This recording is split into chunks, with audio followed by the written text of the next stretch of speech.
Voices in the Park by Anthony Brown. First voice. It was time to take Victoria, our pedigree Labrador, and Charles, our son, for a walk. When we arrived at the park, I let Victoria off her lead. Immediately, some scruffy mongrel appeared and started bothering her. I shoot it off, but the horrible thing chased her all over the park. I ordered it to go away, but it took no notice of me whatsoever. Sit, I said to Charles. Here. I was just planning what we should have to eat that evening when I saw that Charles had disappeared. Oh dear, where had he gone? You get some fresh fruit time in the park these days. I called his name for what seemed like an age. Then I saw him talking to a very rough-looking child. Charles, come here at once, I said. And come here, please, Victoria. We walked home in silence. Second voice. I needed to get out of the house, so me and Smudge took the dog to the park. He loved it there. I wish I had half the energy he's got.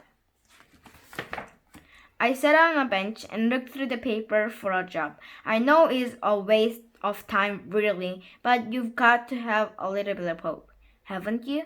Then it was time to go. Smudge cheered me up. She chatted happily to me all the way home. Third voice.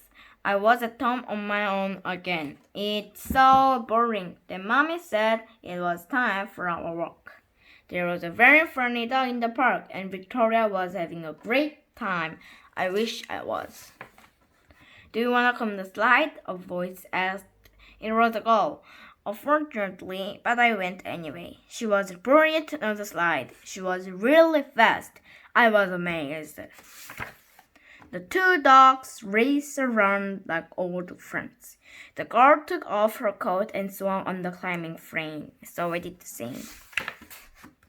I'm good at climbing trees, so I showed her how to do it. She told me her name was Smudge. A funny name, I know, but she's quite nice. Then Mommy got us talking together, and I had to go home.